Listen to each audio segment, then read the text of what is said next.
You weren't gonna ask me to sing? I didn't think you'd want to. I'm working late, because I'm a singer. Just a quick little reminder, this video falls under free use. Free use is the copyright law that permits creators to use material that they do not originally own for purposes such as criticism, commentary, news reporting, teaching, scholarship, or research.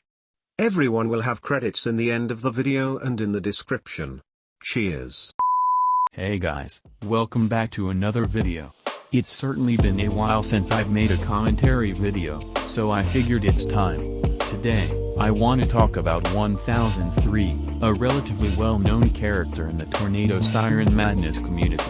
She is well known for being a nice siren to most of the cast, but when it comes to Thunderbolt, the usual protagonist, she is nuts for him. She will go as far to do things as kidnapping and holding others captive. Before I get started, I wanted to give a trigger warning for kidnapping, murder, and there will definitely be sexual themes. There's no way I can avoid these topics, so if you're uncomfortable with these subjects, I would watch something else. I am also not a psychiatrist. This video is for fun and none of my theories are canon, and neither will they be correct.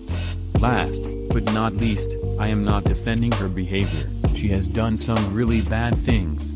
I am simply just trying to find why she would do these things, besides being so in love with Thunderbolt. Now, with that out of the way, let's continue. Yandere is a popular term to describe her behavior, and it honestly makes sense. A Yandere, as described by the Dare Types fandom, is a character who at first is very sweet, loving, innocent, and overly affectionate. But over time begins exhibiting signs of being mentally sick as a result of having a too strong love. Their love is expressed as a pathological obsession towards their love interest, and their infatuation and devotion to their love interest is so strong that it causes them to gradually develop an unstable mental state and become sick. They become so attached to their love interest that it's impossible to let go, and they may begin doing immoral things to improve their relationship, such as stalking their love interest or even using violence as a last resort towards anyone who threatens their relationship. This really interesting wiki page goes really in depth into Yanderes, so if this is something that interests you, go on and read it. Anyway, when you look at the definition, you can really see the parallels between the two, but there are some notable differences, such as her acts aren't trying to separate others, but trying to win him over, mainly because no one else is pursuing him romantically. As much as the term Yandere fits her, and as much as I could go on about how she is a Yandere, the term itself is a description, not an explanation. And, if I were looking for descriptions, this video would have ended, and neither would it have needed trigger warnings. With that, it's time to find the explanation. When I first started my research, my first question was, how did she see Thunderbolt? Obviously, she loves him, based on what the show says. You could say that she is obsessed as well. Something to note here is that love and obsession seem similar, but are very different once observed. Love, on one hand, is difficult to describe. It means many things and comes in many forms. It is sometimes described as a strong attachment to another person or being that comes from friendship, care, compassion, and a bunch of other positive things. I'd explain more of what love is, but we'd be here all day, and this video's already pretty long. But obsession, on the other hand, is often described as having uncontrollable, persistent thoughts about one thing. In the romance world, obsession actually has its own term. Let me introduce you to Limerence. According to the Cleveland Clinic, limerence is an involuntary attachment to another person that takes on an obsessive quality. The obsessive quality part is definitely easy to prove. Her whole character revolves around the old gag where she just chases Thunderbolt around. However, there's no way we can tell if it's involuntary. It does seem that these actions may be planned sometimes, like in the Tornado Siren Madness episode, an old idea re-emerges. I'll play a clip for you now so you're on the same page. Alright. This is love potion attempt number 3. This formula should make me super hot, so Thunderbolt will have no choice but to take me. Wait. I forgot the activator solution. Let me state the obvious here. This is her third attempt, and her goal is to use it to make her more attractive. There is very little actual planning going on since she's counting on Thunderbolt being somehow instantly attracted to her, but there's still some very basic planning. This definitely means that this isn't involuntary unless something could possibly be controlling her, which would be a cool concept, but there is no way of knowing if that's the case here. But just because the actions cannot be proven to be against her will, doesn't mean it's completely out of the question. For example, another way limerence can, but not always, affect someone is by involving an intense sexual desire. Here's your trigger warning for sexual themes. I hate how it's in this video so soon, but I can't just overlook this. Although there is no evidence of 1003 deliberately committing crimes of passion, there's definitely harassment that unfortunately is abundant in the series.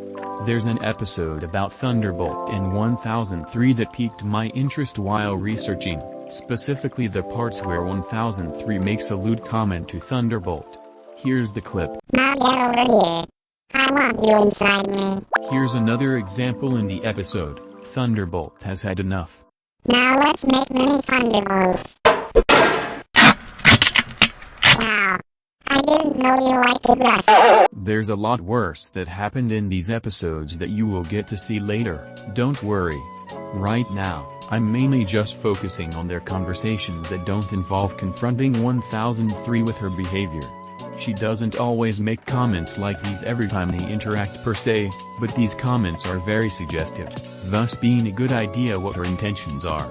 With limerence, there's also the idea that limerence is one-sided, and it obviously is in 1003's case. Thunderbolt has stated many times in the series that he is singularitized. If you don't know what that means, it's a term in the series to describe characters with no interest in anyone romantically or sexually, essentially their version of being ROAs. This makes this relationship one-sided. Although it's a stretch, I believe limerence is a good way to describe her behavior with the evidence we have, but there may be other possibilities.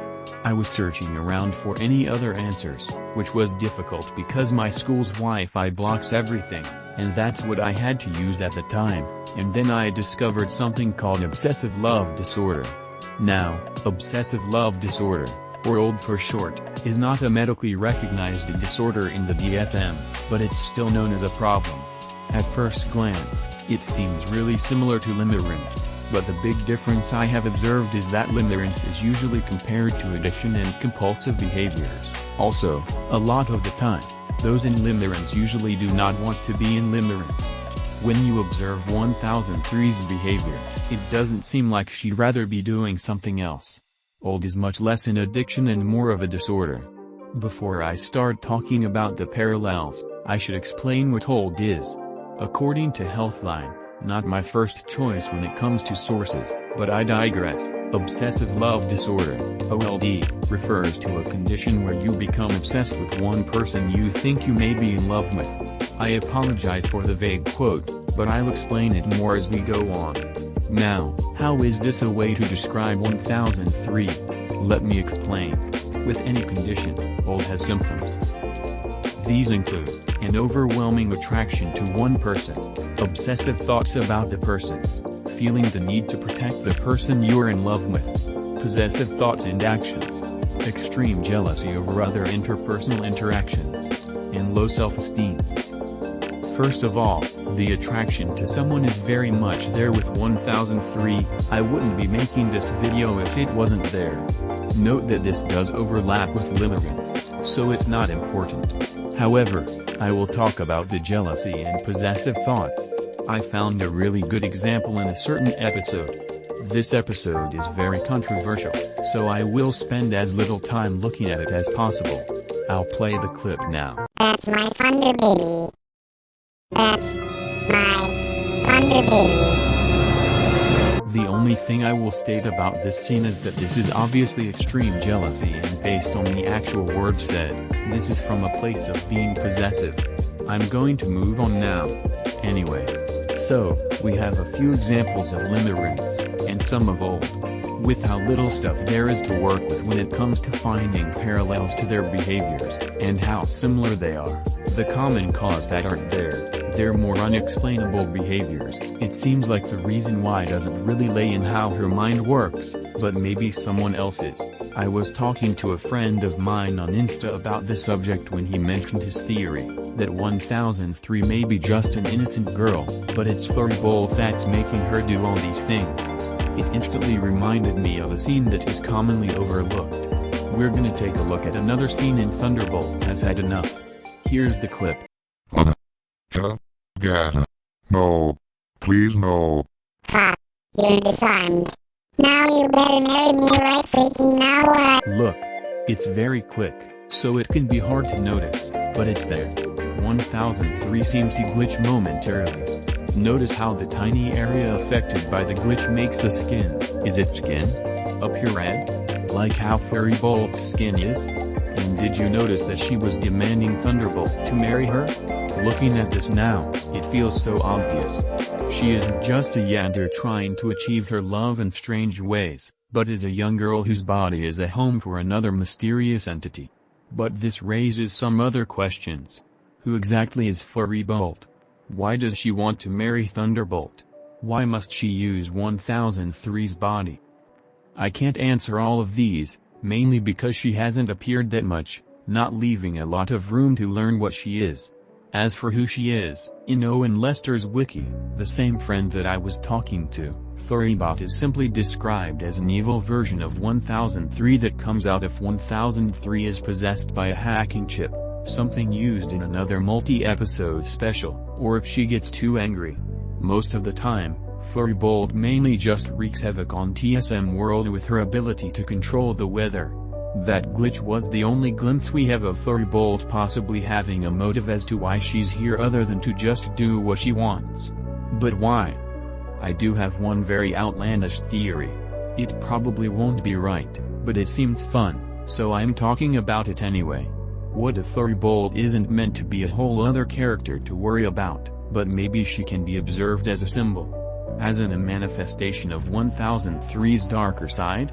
Furry Bolt has created hell for quite some time in her debut and helped Grey Chrysler, albeit being brainwashed. 1003 has also done a lot of damage too. They're both kinda similar in that sense, that and with the glitch, maybe they're also similar with their infatuation. That is, if we can prove that 1003 really does love Thunderbolt, not in an obsessive way, I mean, and not just Furry Bolt doing her thing. If that's the case, maybe she's a symbol for an obsession gone too far. I think it's a cool idea and an interesting literary device to use, kinda like how in Moana, Teika was pretty much her own character and we basically assumed so, till we learned that she was Te Fiti all along, and Teika was a manifestation of her anger, or something like that. That's just a theory though, not really an answer. So why is she like this? I actually can't answer that at all. There just isn't enough information available. It honestly kinda is on theme anyway. Just like I can't answer why Furry Bolt is truly here, I can't fully answer why 1003 acts this way, no matter how close we've come to answering it, and just like how I can't fully answer why P50 is the way he is. Honestly, after thinking about it, I think the best way to explain why they act this way is because they were written with a purpose in the show, and not to go anywhere outside of that role. Of course, that's how things are in stories, but in 1003's case, with her being a gag, it leaves zero room for any depth that can be important. Therefore, the only actual answer why she's like that is she literally built that way, or written that way. So, there's that. And I have officially run out of things to yap about, so consider this the end. So, I hope you enjoyed the video, even though my findings were almost fruitless, and if you like this, there should be another video like this somewhere on the channel somewhere, you'll find it. And I would love to read your theories in the comments. So put them down. And last but not least, if you like my content, please subscribe and hit that like button. I make content other than this too. Before I go, I would just like to mention that the Sims 4 house I was building in the background is available in the gallery. It's base game but I made it with cheats as every Sims 4 builder does. Anyways, thanks for watching. Bye bye.